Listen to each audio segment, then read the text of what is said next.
ਬਾਬਾ ਜੀ ਦਾ ਸ਼ੁਕਰ ਹੈ, ਸ਼ੁਕਰ ਹੈ, ਸ਼ੁਕਰ ਹੈ। ਸ਼ਨੀਵਾਰ ਜਦੋਂ ਸਵਾਲ ਜਵਾਬ ਹੋਏ ਹੈਦਰਾਬਾਦ ਦੇ ਵਿੱਚ ਤਾਂ ਹਜ਼ੂਰ ਜੀ ਦੀ ਅੱਖਾਂ ਭਰ ਆਈਆਂ ਸੀ। ਇੱਕ ਲਾਸਟ ਇਹੋ ਜਿਹਾ ਸਵਾਲ ਸੀ, ਹਜ਼ੂਰ ਜੀ ਨੇ ਖੁੱਲ੍ਹੇਆਮ ਉਸ ਬੰਦੇ ਨੂੰ ਕਹਿ ਦਿੱਤਾ ਕਿ ਭਾਈ ਤੂੰ ਮੈਨੂੰ ਕੋਠੀ ਆ ਕੇ ਮਿਲ। ਉਹ ਕਿਹੜੀ ਗੱਲ ਹੋ ਗਈ ਸੀ ਕਿ ਅੱਖਾਂ ਹਜ਼ੂਰ ਦੀਆਂ ਭਰ ਆਈਆਂ ਸੀ। ਅਤੇ ਹੈਦਰਾਬਾਦ ਦੇ ਵਿੱਚ ਕਿਵੇਂ ਐਤਵਾਰ, ਵੈਸੇ ਤਾਂ ਹਜ਼ੂਰ ਨੇ ਸਤਸੰਗ ਦੇ ਵਿੱਚ ਸਾਫ਼-ਸਾਫ਼ ਕਿਹਾ ਕਿ ਸੰਤ ਮਹਾਤਮਾ ਚਮਤਕਾਰ ਨਹੀਂ ਕਰਦੇ, ਲੇਕਿਨ ਹੈਦਰਾਬਾਦ ਦੇ ਵਿੱਚ ਸਾਫ਼-ਸਾਫ਼ ਐਤਵਾਰ ਇੱਕ ਚਮਤਕਾਰ ਹੋਇਆ। ਜਿੱਥੇ ਸ਼ੋਰ ਹੋਣਾ ਚਾਹੀਦਾ ਸੀ ਉੱਥੇ ਉਹ ਵੀ ਮਾਲਕ ਦੇ ਪਿਆਰੇ ਆ ਕੇ ਸਾਸੰਗ ਸੁਣੇ, ਜਿਨ੍ਹਾਂ ਨੂੰ ਸਿਰਫ ਸਤਿਗੁਰੂ ਹੀ ਇਨਵਾਈਟ ਕਰ ਸਕਦਾ ਸੀ। ਆਪਾਂ ਤਾਂ ਦੁਨਿਆਵੀ ਲੋਕ ਕਹਿ ਸਕਦੇ ਹਾਂ ਇੱਕ ਦੂਜੇ ਨੂੰ ਕਿ ਭਾਈ ਸਤਸੰਗ ਤੇ ਚੱਲੀਏ, ਪਰ ਉਹਨਾਂ ਨੂੰ ਕਹਿਣ ਵਾਲਾ ਕੌਣ ਸੀ, ਉਹ ਵੀ ਅੱਜ ਤੁਹਾਡੇ ਨਾਲ ਸ਼ੇਅਰ ਕਰੂੰਗਾ। ਸ਼ੁਰੂਆਤ ਤੁਹਾਡੇ ਚਰਨਾਂ ਦੇ ਵਿੱਚ ਇਹੀ ਬੇਨਤੀ ਹੈ ਕਿ ਚੈਨਲ ਨੂੰ ਸਬਸਕ੍ਰਾਈਬ ਕਰ ਦਿਓ, ਬੈਲ ਆਈਕਨ ਦੇ ਉੱਪਰ ਕਾਲ ਦੇ ਉੱਪਰ ਜ਼ਰੂਰ ਕਲਿੱਕ ਕਰ ਲਿਓ ਤਾਂ ਕਿ ਸਾਡੀ ਆਉਣ ਵਾਲੀ ਹਰ ਵੀਡੀਓ ਤੁਹਾਡੇ ਤੱਕ ਪਹੁੰਚ ਸਕੇ। ਨਾਲ ਤੁਹਾਡੇ ਵਿੱਚ ਇਹ ਵੀ ਬੇਨਤੀ ਹੈ ਕਿ ਵੀਡੀਓ ਨੂੰ ਲਾਈਕ ਜ਼ਰੂਰ ਕਰ ਦਿਓ ਅਤੇ ਰਾਧਾ ਸਵਾਮੀ ਜੀ ਜ਼ਰੂਰ ਲਿਖ ਦਿਓ ਜੀ। ਬਾਬਾ ਜੀ ਦਿੱਲੀ ਪਹੁੰਚ ਚੁੱਕੇ ਹਨ ਅਤੇ ਬਾਬਾ ਜੀ ਦਿੱਲੀ ਤੋਂ ਬਾਅਦ ਹੁਣ ਡੇਰਾ ਕਿਸ ਦਿਨ ਆਉਂਦੇ ਹਨ, ਦਿੱਲੀ ਦਰਸ਼ਨ ਦੇਣਗੇ ਕਿ ਨਹੀਂ ਦੇਣਗੇ, ਇਹ ਬਾਬਾ ਜੀ ਦੀ ਮੌਜ ਤੇ ਹੈ। ਇਹਦੇ ਬਾਰੇ ਤੁਹਾਨੂੰ ਇੱਥੇ ਜਾਣਕਾਰੀ ਤੁਹਾਨੂੰ ਪਤਾ ਹੀ ਹੈ, ਐਡਵਾਂਸ ਜਾਣਕਾਰੀ ਨਹੀਂ ਦਿੱਤੀ ਜਾਂਦੀ, ਪਰ ਇੰਨਾ ਹੈ ਕਿ ਬਾਬਾ ਜੀ ਦਿੱਲੀ ਪਹੁੰਚ ਚੁੱਕੇ ਹਨ। ਅਤੇ ਸ਼ਨੀਵਾਰ ਨੂੰ ਜਦੋਂ ਸਵਾਲ ਜਵਾਬ ਹੋਏ, ਮੈਂ ਤੁਹਾਨੂੰ ਸਵੇਰੇ ਵੀ ਦੱਸਿਆ ਸੀ ਕਿ ਸ਼ਾਮ ਨੂੰ ਇੱਕ ਵੀਡੀਓ ਪਾ ਕੇ ਤੁਹਾਡੇ ਨਾਲ ਜ਼ਿਕਰ ਕਰੂੰਗਾ ਕਿ ਕਿਵੇਂ ਹਜ਼ੂਰ ਜੀ ਦੀ ਅੱਖਾਂ ਭਰ ਆਈਆਂ। ਜਦੋਂ ਸਵਾਲ ਜਵਾਬ ਦਾ ਪ੍ਰੋਗਰਾਮ ਚੱਲ ਰਿਹਾ ਸੀ ਤਾਂ ਉਹਦੇ ਵਿੱਚ ਇੱਕ ਬੰਦਾ ਖੜਾ ਹੋਇਆ, ਹਜ਼ੂਰ ਜੀ ਦਾ ਅੱਖਾਂ ਭਰੀਆਂ, ਗਲਾ ਵੀ ਥੋੜਾ ਜਿਹਾ, ਹਜ਼ੂਰ ਜੀ ਮਤਲਬ ਕਿ ਇੱਕ ਵਾਰੀ ਚੁੱਪ ਹੋ ਗਏ ਸੀ। ਹੋਇਆ ਏਦਾਂ ਸੀ, ਇੱਕ ਬੰਦਾ ਸੀ ਉਹ ਬੜਾ ਤੜਫਿਆ ਹੋਇਆ ਸੀ ਤੇ ਬੜੇ ਸਾਲਾਂ ਤੋਂ ਬਾਬਾ ਜੀ ਦੇ ਅੱਗੇ ਰੋ ਰਿਹਾ ਸੀ, ਲੇਕਿਨ ਉਹਦੇ ਵਿੱਚ ਇੱਕ ਗੱਲ ਇਹ ਸੀ ਕਿ ਉਹ ਹਜ਼ੂਰ ਰੂਹ ਦੀ ਹੈਗੀ ਸੀ ਔਰ ਉਹਦੀ ਗੱਲ ਦਾ ਜਵਾਬ ਵੀ ਹਜ਼ੂਰ ਜੀ ਨੇ ਹੀ ਦੇਣਾ ਸੀ। ਹੁਣ ਉਹ ਗੱਲ ਕੀ ਹੈਗੀ ਹੈ, ਉਹ ਗੱਲ ਜਾਂ ਤਾਂ ਸੈਂਟਰ ਹੈਦਰਾਬਾਦ ਦੇ ਜਿਹੜੇ ਸੈਕਟਰੀ ਸਾਹਿਬਾਨ ਹਨ ਉਹ ਦੱਸ ਸਕਦੇ ਹਨ, ਜਾਂ ਜ਼ੋਨਲ ਸੈਕਟਰੀ ਸਾਹਿਬ ਹਨ ਉਹੀ ਦੱਸ ਸਕਦੇ ਹਨ, ਜਾਂ ਫਿਰ ਜਿਹੜਾ ਉੱਥੇ ਸੇਵਾ ਤੇ ਮੌਜੂਦ ਸੀ ਉਹ ਦੱਸ ਸਕਦਾ ਹੈ ਕਿ ਗੱਲ ਕੀ ਹੈ। ਲੇਕਿਨ ਜੋ ਕੁਝ ਪੰਡਾਲ ਦੇ ਵਿੱਚ ਹੋਇਆ ਉਹ ਤੁਹਾਡਾ ਛੋਟਾ ਭਰਾ ਤੁਹਾਡੇ ਨਾਲ ਜ਼ਿਕਰ ਜ਼ਰੂਰ ਕਰੇਗਾ। ਹੋਇਆ ਏਦਾਂ ਸੀ, ਇੱਕ ਤੇਲਗੂ ਯਾਨੀ ਕਿ ਲੋਕਲ ਇਨਸਾਨ ਸੀ, ਕੋਈ ਹੈਦਰਾਬਾਦ ਦਾ ਗਿਆ ਕਿ ਆਂਧਰ ਪ੍ਰਦੇਸ਼ ਦਾ, ਉਹਨੂੰ ਤੇਲਗੂ ਬੋਲਣੀ ਆਉਂਦੀ ਸੀ, ਨਾ ਉਹਨੂੰ ਇੰਗਲਿਸ਼ ਆਉਂਦੀ ਸੀ, ਨਾ ਹੀ ਉਹਨੂੰ ਹਿੰਦੀ ਆਉਂਦੀ ਸੀ ਅਤੇ ਨਾ ਹੀ ਉਹਨੂੰ ਕੋਈ ਅਦਰ ਲੈਂਗੁਏਜ ਆਉਂਦੀ ਸੀ। ਉਹ ਹਜ਼ੂਰ ਦੇ ਸਾਹਮਣੇ ਖੜਾ ਹੋਇਆ ਤੇ ਕਹਿਣ ਲੱਗਾ, ਸਤਿਗੁਰੂ ਦੇਵਾ, ਸਤਿਗੁਰੂ ਦੇਵਾ, ਸਤਿਗੁਰੂ ਦੇਵਾ। ਉਹ ਆਪਣੀ ਭਾਸ਼ਾ 'ਚ ਉਹਨੇ ਸ਼ਾਇਦ ਮਾਲਕ ਦਾ ਸ਼ੁਕਰੀਆ ਅਦਾ ਵੀ ਕੀਤਾ ਤੇ ਉਹ ਕੁਝ ਕਹਿਣਾ ਚਾਹੁੰਦਾ ਸੀ। ਹਜ਼ੂਰ ਜੀ ਥੋੜਾ ਉਹਨੂੰ ਗੌਰ ਨਾਲ ਦੇਖਣ ਲੱਗ ਪਏ, ਕਿਉਂਕਿ ਦੁਨਿਆਵੀ ਤੌਰ ਤੇ ਕਹਿਣ ਨੂੰ ਹਜ਼ੂਰ ਨੂੰ ਸਮਝ ਨਹੀਂ ਆ ਰਹੀ ਸੀ। ਦੁਨਿਆਵੀ ਤੌਰ ਤੇ ਕਹਿਣ ਨੂੰ ਹਜ਼ੂਰ ਨੂੰ ਉਹ ਲੈਂਗੁਏਜ ਨਹੀਂ ਸਮਝ ਆ ਰਹੀ ਸੀ, ਲੇਕਿਨ ਦਇਆ ਦ੍ਰਿਸ਼ਟੀ ਦੇ ਨਾਲ, ਪਰਮਾਰਥ ਦੀ ਮੌਜ ਦੇ ਨਾਲ ਹਜ਼ੂਰ ਪਹਿਚਾਨ ਗਏ ਸੀ ਕਿ ਉਹ ਕੀ ਮੰਗ ਲੈ ਕੇ ਆਇਆ ਹੈ। ਫਿਰ ਜਦੋਂ ਉਹਨੇ ਸਤਿਗੁਰੂ ਨੂੰ ਕਹਿਣ ਦੀ ਕੋਸ਼ਿਸ਼ ਕੀਤੀ ਤਾਂ ਉੱਥੇ ਜਿਹੜਾ ਸੇਵਾਦਾਰ ਸੀ ਉਹਨੂੰ, ਉਹ ਲੋਕਲ ਸੇਵਾਦਾਰ ਮਤਲਬ ਕਿ ਉਹਦੀ ਸੇਵਾ ਲੱਗੀ ਹੋਈ ਸੀ, ਲੋਕਲ ਸੇਵਾਦਾਰ ਹਜ਼ੂਰ ਨੂੰ ਅੱਗੇ ਖੜਾ ਹੋਇਆ ਤਾਂ ਉਹਨੇ ਹਜ਼ੂਰ ਨੂੰ ਹਿੰਦੀ ਦੇ ਵਿੱਚ ਕਨਵਰਟ ਕਰਕੇ ਦੱਸਿਆ। ਸਤਿਗੁਰੂ ਨੂੰ ਪਤਾ ਸੀ ਉਹ ਕੀ ਕਹਿ ਰਿਹਾ ਹੈ, ਉਹ ਜਾਣੀ ਜਾਣ ਹੈ, ਉਹਨੇ ਹੀ ਤਾਂ ਬੁਲਾਇਆ ਸੀ ਕਿ ਭਾਈ ਫਲਾਣੇ ਦਿਨ ਤੇਰਾ ਨੰਬਰ ਲੱਗੂਗਾ, ਤੂੰ ਆ ਜਾ। ਉਹ ਕਹਿੰਦਾ ਜੀ ਇਹ ਬੰਦਾ ਕਹਿ ਰਿਹਾ ਹੈ ਕਿ ਮੈਂ ਪਿਛਲੇ 3 ਸਾਲਾਂ ਤੋਂ 20 ਵਾਰੀ ਡੇਰੇ ਦੇ ਵਿੱਚ ਲੈਟਰ ਲਿਖ ਚੁੱਕਾ ਹਾਂ। ਤੁਸੀਂ ਵੀ ਕਈ ਵਾਰੀ ਦੇਖਿਆ ਹੋਊਗਾ ਕਿ ਅਸੀਂ ਡੇਰੇ 'ਚ ਲੈਟਰ ਲਿਖਦੇ ਹਾਂ, ਸਾਨੂੰ ਕੋਈ ਜਵਾਬ ਨਹੀਂ ਆਉਂਦਾ। ਮੈਨੂੰ ਤਾਂ ਲੱਗਦਾ ਹੈ ਜਿਹੜੇ ਡੇਰੇ 'ਚ ਲੈਟਰਾਂ ਜਾਂਦੀਆਂ ਹਨ ਉਹ ਫਾੜ ਕੇ ਕੂੜੇ 'ਚ ਸੱਟ ਦਿੰਦੇ, ਉਹ ਵੇਖਦੇ ਹੀ ਨਹੀਂ। ਦੁਨਿਆਵੀ ਤਾਂ ਚਲੋ ਭਾਵੇਂ ਸੱਟ ਦੇਣੀ ਚਾਹੀਦੀ ਹੈ, ਕੋਈ ਪਰਮਾਰਥੀ ਆਉਂਦੀ ਹੈ ਉਹਦੇ ਵਿੱਚ ਤਾਂ ਮਤਲਬ ਕਿ ਉਹਨਾਂ ਨੂੰ ਚਾਹੇ ਜਵਾਬ ਦੇਣ, ਲੇਕਿਨ ਬਹੁਤ ਘੱਟ ਇਹੋ ਜਿਹਾ ਹੁੰਦਾ ਹੈ ਕਿ ਡੇਰੇ ਜਦੋਂ ਲੈਟਰ ਆਉਂਦੀ ਹੈ ਤੇ ਉਹ ਜਵਾਬ ਨਹੀਂ ਆਉਂਦਾ, ਕਿਉਂਕਿ ਲੈਟਰ ਦੀ ਤਾਦਾਦ ਵੀ ਬਹੁਤ ਜ਼ਿਆਦਾ ਹੁੰਦੀ, ਥੋੜੀ ਨਹੀਂ ਹੁੰਦੀ। ਤੇ ਉਹ ਕਹਿੰਦਾ ਜੀ ਮੈਂ ਪਿਛਲੇ 3 ਸਾਲਾਂ ਤੋਂ 20 ਵਾਰੀ ਲੈਟਰ ਲਿਖ ਚੁੱਕਾ ਹਾਂ, ਕਹਿੰਦਾ ਪਰ ਮੈਨੂੰ ਲੈਟਰ ਦਾ ਜਵਾਬ ਨਹੀਂ ਆ ਰਿਹਾ।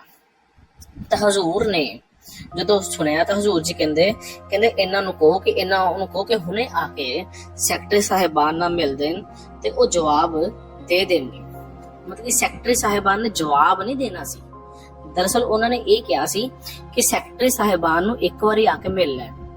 ਜਦੋਂ ਉਹ ਸੈਕਟਰੀ ਸਾਹਿਬਾਨ ਨੂੰ ਮਿਲੇ ਹੋਣਗੇ, ਇਹ ਬੜੀ ਨੈਚੁਰਲ ਜੀ ਗੱਲ ਹੈ। ਜਦੋਂ ਸਤਿਗੁਰ ਨੇ ਕਹਿ ਦਿੱਤਾ ਕਿ ਸੈਕਟਰੀ ਸਾਹਿਬਾਨ ਨਾਲ ਮਿਲ ਲੈਣ, ਇਹਦਾ ਮਤਲਬ ਇਹ ਹੈ ਕਿ ਹਜ਼ੂਰ ਨੇ ਉਸ ਵੀਰ ਨੂੰ ਕੋਠੀ ਬੁਲਾਇਆ ਹੈ ਕਿ ਬੇਟਾ ਤੂੰ ਕੋਠੀ ਆ ਕੇ ਮਿਲ। ਹੁਣ ਕੋਠੀ ਦੇ ਵਿੱਚ ਸੈਕਟਰੀ ਸਾਹਿਬਾਨ ਹੋਣਗੇ, ਉਹ ਕਨਵਰਟ ਕਰਕੇ ਦੱਸਣਗੇ ਲੈਂਗੁਏਜ, ਤੇ ਹਜ਼ੂਰ ਨੇ ਜਦੋਂ ਜਵਾਬ ਦਿੱਤਾ ਹੋਊਗਾ ਉਹ ਬੰਦੇ ਨੂੰ ਕਲੀਅਰ ਕੀਤਾ ਹੋਊਗਾ ਸਾਰਾ ਕੁਝ। ਉਹ ਜਦੋਂ ਹਜ਼ੂਰ ਜੀ ਉਹਨੂੰ ਗੱਲ ਦੱਸ ਰਹੇ ਸਨ ਤਾਂ ਹਜ਼ੂਰ ਜੀ ਉਹਦੇ ਵੱਲ ਬੜੇ ਹੀ ਪਿਆਰ ਦੇ ਨਾਲ ਦੇਖ ਰਹੇ ਸਨ। ਲਾਸਟ ਵਿੱਚ ਉਹ ਫਿਰ ਹਜ਼ੂਰ ਜੀ ਨੂੰ ਕੁਝ ਆਪਣੀ ਲੈਂਗੁਏਜ ਚ ਬੋਲਿਆ, ਪ੍ਰਣਾਮ ਕਰਦਾ ਪਿਆ ਸੀ, ਸ਼ੁਕਰ ਕਰਦਾ ਪਿਆ ਸੀ, ਤੇ ਕੋਈ ਆਪਣੇ ਦਿਲ ਦੀ ਗੱਲ ਕਹਿੰਦਾ ਹੋਣਾ। ਸਤਿਗੁਰੂ ਦੁਨਿਆਵੀ ਤੌਰ ਤੇ ਫਿਰ ਬੇਨਤੀ ਕਰ ਰਿਹਾ, ਸਤਿਗੁਰੂ ਨੂੰ ਦੁਨਿਆਵੀ ਤੌਰ ਤੇ ਸਮਝ ਨਹੀਂ ਆਈ ਹੋਊਗੀ, ਲੇਕਿਨ ਪਰਮਾਰਥੀ ਤੌਰ ਤੇ ਉਹਨੇ ਉਹ ਕੰਮ ਕਰ ਦਿੱਤਾ ਜਿਹੜਾ ਉਹ 3 ਸਾਲਾਂ ਤੋਂ ਰੋ ਰੋ ਕੇ ਸਤਿਗੁਰੂ ਦੇ ਅੱਗੇ ਰੱਖ ਰਿਹਾ ਹੈ। ਹੁਣ ਕਈ ਵਾਰੀ ਸਾਡੇ ਮਨ 'ਚ ਇਹ ਸਵਾਲ ਆਉਂਦਾ ਹੈ ਕਿ ਬਾਬਾ ਜੀ ਤੇ ਹਜ਼ੂਰ ਜੀ 'ਚ ਕੋਈ ਫਰਕ ਹੈਗਾ ਹੈ? ਬਿਲਕੁਲ ਫਰਕ ਹੈਗਾ ਹੈ। ਹਜ਼ੂਰ ਜੀ ਦਾ ਸਰੀਰ ਅਲੱਗ ਹੈ, ਬਾਬਾ ਜੀ ਦਾ ਸਰੀਰ ਅਲੱਗ ਹੈ। ਦੇਖਣ ਨੂੰ ਅਲੱਗ ਨਜ਼ਰ ਆ ਸਕਦੇ ਹਨ, ਲੇਕਿਨ ਸ਼ਬਦ ਸਰੂਪੀ ਇੱਕ ਹੈ।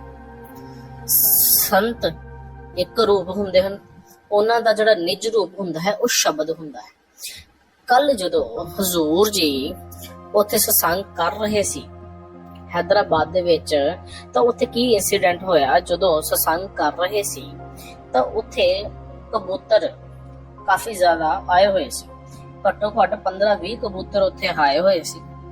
ਕਬੂਤਰ ਇੱਧਰ ਉੱਧਰ ਵੀ ਜਾ ਰਹੇ ਸਨ, ਪਰ ਉਹਨਾਂ ਨੇ 1-2 ਵਾਰੀ ਇੱਧਰ ਉੱਧਰ ਹੋਏ ਹਨ ਤੇ ਉਹਨਾਂ ਨੇ ਨਾ ਹੀ ਕੋਈ ਬਹੁਤਾ ਰੋਲਾ ਪਾਇਆ, ਨਾ ਹੀ ਗੁੜਗੁੜ ਕੀਤੀ, ਆਰਾਮ ਨਾਲ ਉੱਥੇ ਬੈਠੇ ਰਹੇ ਔਰ 1 ਘੰਟੇ ਤੋਂ ਜ਼ਿਆਦਾ ਸਤਸੰਗ ਹੋਇਆ ਔਰ 1 ਘੰਟੇ ਤੋਂ ਜ਼ਿਆਦਾ ਉੱਥੇ ਕਬੂਤਰ ਮੌਜੂਦ ਹੈਗੇ ਸਨ। ਸੋ ਇਹ ਸਤਿਗੁਰ ਦੀ ਬਹੁਤ ਕਿਰਪਾ ਹੁੰਦੀ ਹੈ ਸਾਡੇ ਉੱਤੇ ਕਿ ਜਦੋਂ ਉਹ ਸਾਡੇ ਉੱਤੇ ਦਇਆ ਕਰਦਾ ਹੈ। ਸਾਨੂੰ ਨਹੀਂ ਪਤਾ ਚੱਲਦਾ ਕਿ ਸਤਿਗੁਰੂ ਸਾਡੇ ਤੇ ਕਦੋਂ ਦਇਆ ਕਰਦਾ ਹੈ। ਹੁਣ ਉਹੀ ਕਬੂਤਰ ਜਿਹੜੇ ਕਬੂਤਰ ਸਨ, ਉਹਨਾਂ ਦੇ ਕੰਨਾਂ 'ਚ ਸਤਿਗੁਰ ਦੀ ਆਵਾਜ਼ ਪੈ ਗਈ। ਹੁਣ ਉਹ ਕੋਈ ਮੰਨੇ ਜਾਂ ਨਾ ਮੰਨੇ, ਭਾਵੇਂ ਅੱਜ ਭਾਵੇਂ ਕਿਸੇ ਵੀ ਵਕਤ, ਉਹਨਾਂ ਨੂੰ ਹੁਣ ਇਨਸਾਨ ਦਾ ਜਾਮਾ ਮਿਲੂਗਾ।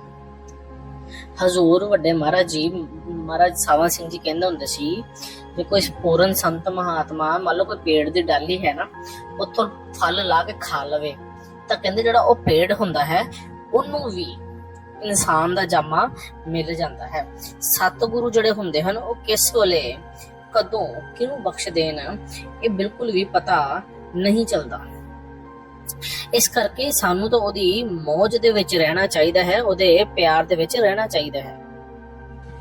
ਉਹ ਜਿਹੜੀ ਬਾੜ ਵਾਲੀ ਤੁਹਾਡੇ ਨਾਲ ਸਵੇਰੇ ਜ਼ਿਕਰ ਵੀ ਕੀਤਾ ਸੀ ਕਿ ਜਿਹੜਾ ਮੁੰਡਾ ਹੈ ਉਹ ਬਿਆਸ ਦਰਿਆ ਦੇ ਨੁੱਕਰ ਤੇ ਸੇਵਾ ਲੱਗੀ ਹੋਈ ਸੀ, ਉੱਥੇ ਉਹਦਾ ਪੈਰ ਫਿਸਲਿਆ ਸੀ ਤੇ ਉਹ ਬਹੁਤ ਜ਼ਿਆਦਾ ਮਤਲਬ ਕਿ ਬਾੜ, ਬਾਬਾ ਜੀ ਅਚਾਨਕ ਕਿਉਂ ਵਾਪਸ ਆਏ ਹੈ?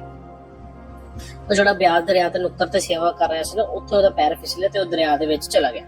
ਬਾਬਾ ਜੀ ਅਚਾਨਕ ਕਿਉਂ ਆਏ ਹੈ? ਬਾਬਾ ਜੀ ਅਚਾਨਕ, ਉਹਦਾ ਬਾਬਾ ਜੀ ਨੇ 8 ਸਤੰਬਰ ਨੂੰ ਡੇਰੇ ਆਣਾ ਸੀ, ਲੇਕਿਨ ਅਚਾਨਕ ਹੀ ਪ੍ਰੋਗਰਾਮ ਇਸੇ ਕਰਕੇ ਬਣ ਗਿਆ ਕਿਉਂਕਿ ਇਸ ਵੇਲੇ ਪੰਜਾਬ ਦੇ ਵਿੱਚ ਬਾਬਾ ਜੀ ਦੀ ਬਹੁਤ ਜ਼ਿਆਦਾ ਲੋੜ ਹੈਗੀ ਹੈ ਤੇ ਮਾਲਕ ਦੀ ਹੀ ਕਿਰਪਾ ਚਾਹੀਦੀ ਹੈ, ਜਿਹਦੇ ਕਰਕੇ ਬਹੁਤ ਸੇ ਐਸੇ ਕੰਮ ਹਨ। ਤੁਹਾਨੂੰ ਪਤਾ ਹੀ ਹੈ, ਜਦੋਂ ਕਰੋਨਾ ਸੀ ਉਦੋਂ ਵੀ ਬਾਬਾ ਜੀ ਡੇਰੇ ਸਨ, ਸਾਰਾ ਉਸ ਵੇਲੇ ਲੰਗਰ ਦਾ ਪ੍ਰੋਗਰਾਮ ਉਹਨਾਂ ਨੇ ਸੰਭਾਲਿਆ ਸੀ, ਕਾਫੀ ਕੁਝ ਚੱਲਦਾ ਰਿਹਾ। ਏਦਾਂ ਹੀ ਇਸ ਵੇਲੇ ਵੀ ਸੇਵਾਦਾਰ ਤਾਂ ਬੇਸ਼ੱਕ ਸੇਵਾ ਤਾਂ ਲੱਗੇ ਹੋਏ ਹਨ, ਪਰ ਜਿੱਦਾਂ ਸਿਸਟਮ ਉਹਨਾਂ ਨੇ ਸੰਭਾਲ ਲੈਣਾ ਹੈ ਉਹ ਸੇਵਾਦਾਰਾਂ ਕੋਲੋਂ ਨਹੀਂ ਸੰਭਾਲਿਆ ਜਾਂਦਾ, ਕਿਉਂਕਿ ਸੇਵਾਦਾਰ ਵੀ ਆਪਣੇ ਇੱਕ ਦਾਇਰੇ 'ਚ ਹਨ, ਲੇਕਿਨ ਬਾਬਾ ਜੀ ਕਿਉਂਕਿ ਮਾਲਕ ਹਨ ਤੇ ਮਾਲਕ ਨੇ ਕਿਹੜੀ ਸੇਵਾ ਕਦੋਂ ਕਰਵਾਉਣੀ ਹੈ ਇਹ ਮਾਲਕ ਜਾਣਦਾ ਹੁੰਦਾ ਹੈ। ਇਸ ਕਰਕੇ ਬਾਬਾ ਜੀ ਬਹੁਤ ਜਲਦੀ ਹੀ ਡੇਰੇ ਆ ਜਾਣਗੇ ਤੇ ਬਹੁਤ सी ਸੰਗਤ ਦੇ ਹੜ ਵਾਲੇ ਇਲਾਕਿਆਂ 'ਚ ਸੇਵਾ ਵੀ ਲੱਗੂਗੀ ਤੇ ਬਹੁਤ ਹੀ ਲੰਗਰ ਵਾਸਤੇ, ਹੋਰ ਵੀ ਬੜੇ ਕੰਮਾਂ ਵਾਸਤੇ मतलब कि ये जल्दी ही सारा कुछ होगा। बात बताने लगी कि मेरे घर पे इतनी दया है, मेरे जो हस्बैंड है वो एडवोकेट है, सारा कुछ वो बताने लगी। कहते घर में सब ठीक है, लेकिन कहते जो मेरे पति परमेश्वर है वो सत्संग पे नहीं आते। हजूर जी कहते जो ये मार्ग है, कहते इस मार्ग में हम किसी को खींच कर नहीं ला सकते। हजूर जी कहते यहाँ तो जिसने भी आना है वो अपने आप, जब उसके अंदर प्रेरणा आएगी तो कहते वो अपने आप खींचा चला आएगा। हजूर जी कहते जब हमें भूख लगती है तो हमने अपने आप रोटी की तरफ बढ़ते हैं और हम रोटी खाने के लिए जाते हैं। हजूर जी कहते कि वो हमें जब वक्त आएगा अपने आप खींच कर ले आएगा। कहते हमने तो जो घर का माहौल है वो प्यार का माहौल बनाना है। कहते अगर आप अच्छा माहौल बनाएंगे, करनी में कहते उसको जाहिर करोगे, कहते बातों से हमने माहौल नहीं बनाना। हजूर जी कहते बुनियाद संत मत की कहते प्रेम और प्यार है, इंसानियत है। कहते हमारा मकसद क्या है कि हमने क्या करने मालिक ने भेजा था। हजूर जी कहते आप अच्छा माहौल बनाएं और अच्छी पत्नी बनने की कोशिश करें। फिर वो बहन जी हजूर जी को कहने लगे कि हजूर जी हम शादी करके बहू लेके आए थे बड़े ही प्यार से, लेकिन उसने डिवोर्स ले लिया है, तो हजूर जी ऐसा क्यों होता है। हजूर जी कहते हम अपने आप को कहते कंट्रोल कर सकते हैं। हजूर जी कहते हम दूसरों को कंट्रोल नहीं कर सकते।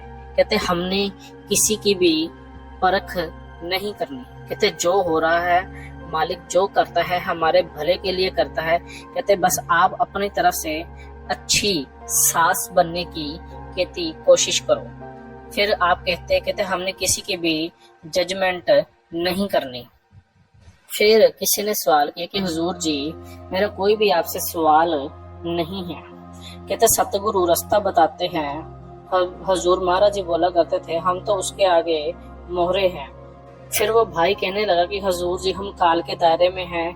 कहता मैं प्रेशर में हूँ, मेरे को क्या करना चाहिए क्या नहीं। मतलब कि उसका सवाल ही ऐसा था कि जैसे कंफ्यूजिंग उसने कर रखा हो। आगे से हुजूर जी कहते मेरे को आपकी कंफ्यूजन क्लियर नहीं हुई।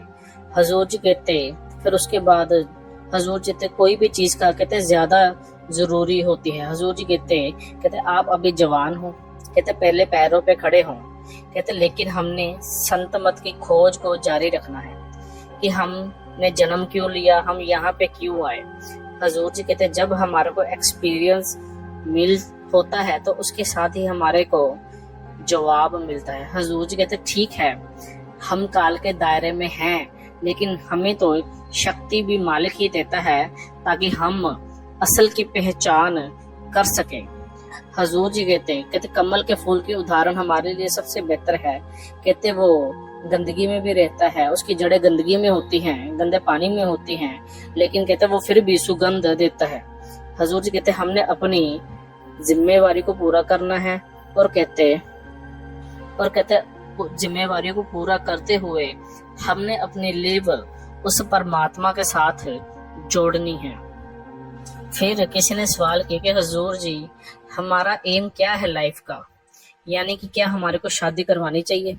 हुजूर जी कहते आप अपनी बीवी की सुनो। तो जब हुजूर ने कहा कि हाँ आप यानी कि तुसी कहते अपनी वोटी दी सुनो, तो अगो वीर कहता हुजूर जी वो तो होने वाली है, यानी कि वो होने वाली है। तभी हुजूर जी कहते जब आप उसकी बात सुनोगे कहते अपने आप कहते लाइफ की सारी समझ आ जाएगी। जैसे ही हुजूर ने ये बात बोली संगत खिड़खिड़ा के हंसना शुरू हो गई। फिर हुजूर जी कहते शादी करके कहते हम प्लेटफॉर्म बना के कहते रखते हैं। फिर वो कहता दोबारा हुजूर जी की शादी करनी चाहिए। तो हुजूर जी कहते यस कहते करनी चाहिए। हुजूर जी कहते बेस्ट ऑफ लक। जैसे ही हुजूर ने बोला बेस्ट ऑफ लक, सारे ही हंसना फिर से दोबारा शुरू हो गए। हुजूर जी कहते जब वो तेरे को आवाज मारे करेगी ना, कहते आप अपने आप जाके भजन पे बैठ जाया करोगे ताकि वो मेरे को आवाज ना मारे। फिर उसने कृष्ण भगवान का एक सवाल किया कि हुजूर जी भक्ति में ज्ञान दिया था कि भक्ति ऐसे करनी है। कहते 98वें अध्याय में मतलब कि शरण में आ जा, उन्होंने कृष्ण भगवान ने ये समझाया था। तो हुजूर जी उनका कहने का क्या मतलब था। हुजूर जी कहते समझ जो होती है ना, जो दिमाग होता है, जो हम सीखते हैं, कहते ज्ञान हमारे को एक जगह लेके आता है। कहते मालिक की रचना तो कहते तभी समझ आएगी, कहते जब हम सतगुरु के साथ अंदर का रास्ता अपनाएंगे। हुजूर जी कहते कोई भी साथ हो, कहते कोई भी साथ दे या ना दे, कहते सतगुरु हमेशा हमारे साथ होता है। फिर हुजूर जी कहते हमने कहते लक्ष्य को बना के रखना है, कहते ताकत हमारे को कहते मालिक खुद देगा। हुजूर जी कहते मालिक की तरफ चलने के लिए कहते ताकत इस शरीर में नहीं है। वो जब भाई कहता कि कैसे चले, हुजूर जी कहते शब्द गुरु सूरत धुन चेला। हुजूर जी कहते कि वो जो ताकत है वो परमात्मा हमें देता है और वो ताकत शब्द में है। कहते जब हम शब्द के साथ अपनी लिप जोड़ेंगे, कहते हमारा ओमे का पर्दा कहते उठ जाएगा। फिर वही बाई कहने लगा, कहते राम जी और शबरी की जूठे रख रही थी, तो उसने वहां पे वो कुछ बिछा के रखा हुआ था। तो वो एक संत आए, वो कहते मतलब कि राम जी तो आएंगे नहीं को। शबरी जी कहते कि मेरे गुरु ने बोला है, मेरे गुरु सच बोलते हैं, राम जी जरूर आएंगे। उन्होंने कई साल इंतजार की थी। तो कहते हैं हुजूर जी क्या ये पागल जो संत मत में चलते हैं, ये पागलों वाली बात ही होती है, तो इनमें मतलब कि क्या गहरा होता है। हुजूर जी कहते ये उस वक्त की कहते मिसाल थी। हुजूर जी कहते जो ये मिसाल है कहते प्यार और विश्वास की है। हुजूर जी कहते जब शबरी जी ने अपने सतगुरु पे भरोसा रखा कि मेरे कुल मालिक आएंगे, तो कहते वो जरूर आए। हुजूर जी कहते हमने भी संत मत में चलकर कहते हमने प्रेम से इस रास्ते पे चलना है। हुजूर जी कहते बाबा जी ये जो कुछ भी होगा कहते एक्सपीरियंस से होगा। कहते बाबा जी अक्सर ही एक बात बोलते होते हैं कि मैं सामने आपकी मिठाई रख दूं, कहते आप मेरा मान आदर करने के लिए सिर हिला दोगे, कहते लेकिन शंका मन में नहीं जाएगी।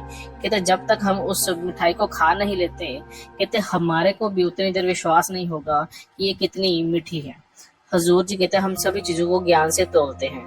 हुजूर जी कहते तभी हम आगे बढ़ पाएंगे, कहते जब हमारा विश्वास होगा। फिर आप जी ने समझाया, कहते हम एक्सपेरिमेंट करते हैं। कहते जैसे हम स्कूल में होते हैं, एक ज्ञान होता है, एक साइंस में तो कहते एक एक्सपेरिमेंट होता है। कहते जब तक ज्ञान मिल जाए वो कंसेप्ट क्लियर नहीं होता। कहते जब हम एक्सपेरिमेंट करते हैं तो कहते हमारे को एहसास हो जाता है। हुजूर जी कहते जब हम आगे बढ़ेंगे, कहते फिर हमें पता चलेगा कि जो हमारे को सत्संग में ज्ञान दिया गया है वो सच है। कहते फिर हमारे को विश्वास आएगा। फिर उसके बाद किसी ने पूछा कि हुजूर जी नामदान मिला हुआ है कि मेरे को ना कुछ शंका रह गई कि मेरे बाबा जी मेरे आगे से निकल के चले गए थे, लेकिन मैं उनके अच्छे से दर्शन नहीं कर पाया जब नामदान मिलता है। हुजूर जी कहते हमने रिश्ता रूह के साथ जोड़ना है। हुजूर जी कहते नामदान के वक्त जो संत महात्मा होते हैं, कहते वो हमारे को सिर्फ युक्ति समझाते हैं। हुजूर जी कहते फिर उसको पूछते, कहते शादी हो गई तेरी? तो हुजूर उसके साथ भी थोड़ा सा हंसी मजाक किया। फिर उसके बाद हुजूर जी कहने लगे कबीर साहब के बन लगे, कहते ना मैं किया ना कर सकता ना करन जोगे शरीर। फिर हुजूर जी ने उसको कबीर साहब के उदाहरण देके बताया। फिर किसी ने सवाल किया कि हुजूर जी बैलेंस कैसे रखे। हुजूर जी कहते हमारी जो फाउंडेशन है वो प्रेम प्यार की होनी चाहिए। हुजूर जी कहते हम कोई भी रिश्ता बनाते हैं, कहते हम उस रिश्ते को कहते निजी बना लेते हैं। कहते उस रिश्ता जो भी होता है वो कहते प्रेम का रिश्ता है इस दुनिया में। कहते हम उनके साथ ज्यादा अटैच हो जाते हैं, फिर वही हमारे वो मोह बन जाता है। कहते जब वो हमारी उम्मीदों पे नहीं उतरता, कहते फिर हमारे मन में कहते नेगेटिविटी आनी शुरू हो जाती है। फिर आप जी कहते हम कितनों से बेहतर हैं अगर हम दुनिया में देखें। कहते हमने अपना दायरा कहते छोटा बना लिया है। हुजूर जी कहते हमने तो अपना दायरा कहते बड़ा करना है, कहते मालिक का शुक्रिया अदा करना है। और हुजूर जी कहते हमने ज्यादा से ज्यादा जिंदगी को मुश्किल बना लिया है। फिर किसी ने सवाल कहते हुजूर जी मेरा अकेले रहने का दिल करता है, मेरा किसी से बात करने का मन नहीं करता, तो क्या हुजूर जी ये विरह है?